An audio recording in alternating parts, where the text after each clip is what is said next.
Jangan bilang siapa-siapa, gue dapet leak buat manga sequel Jujutsu Kaisen. Judulnya Mojuro alias kadang disebut juga Jujutsu Kaisen 3 Modulo. Jadi latar ceritanya di tahun 2086 dan langsung lanjut dari epilog Jujutsu Kaisen. Jadi bayangin aja dunia sihir kutukan tapi di masa depan. Yuta dan Maki, dua karakter legend yang hampir disip sama semua penikmat Jujutsu Kaisen, ternyata menikah dan punya cucu.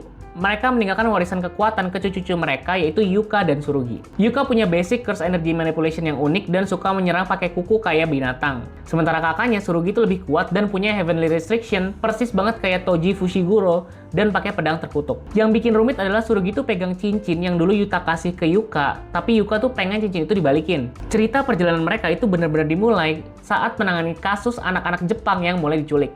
Yuka dan Tsurugi dikirim buat nyelidikin bareng sama orang misterius yang namanya tuh Maru. Waktu nyelidikin, mereka tuh lihat anak-anak diculik oleh roh kutukan teleportasi. Tsurugi refleks ngejar roh itu ninggalin Yuka dan Maru. Tsurugi tuh akhirnya pakai pedang terkutuk buat tembus barrier, tapi malah disergap sama lawan yang jago teleportasi dan ngikat. Orang misterius itu bilang kalau udah ada 40 alien yang datang ke bumi. Dia bilang penyihir zaman sekarang lemah dibanding penyihir yang zaman dulu. Di sini bahkan disebut kalau di masa lalu Yuji itu sekuat Gojo Satoru. Di chapter ini sempat juga di-mention dikit soal Cooling Games. Buat tuh yang belum tahu Cooling Games itu apa, lu bakal tahu setelah lu nonton Jujutsu Kaisen season 3 yang bakal tayang besok. Abis itu di-reveal kalau orang jahat ini itu mau jual anak-anak yang diculik dalam kantong vakum dan dia bahkan mau lelang si Tsurugi. Tiba-tiba Maru dan Yuka datang untuk ngadepin dia. Nah tapi pas mereka sampai, Yuka tuh malah mau tanding sama Tsurugi buat ngerebutin cincin itu. Akhirnya mereka berantem dan karena Tsurugi punya heavenly restriction, Yuka nggak bisa ngalahin Tsurugi. Dan katanya Yuka tuh tahu kalau Tsurugi ini sebenarnya kuat banget karena dia latihan dan bakatnya.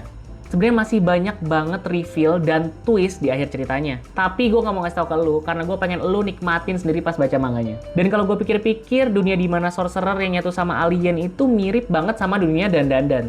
Apa lanjutan Jujutsu Kaisen ini dibuat karena GG terinspirasi dari dunia Dandadan? Follow gue biar lu nggak ketinggalan info kayak gini.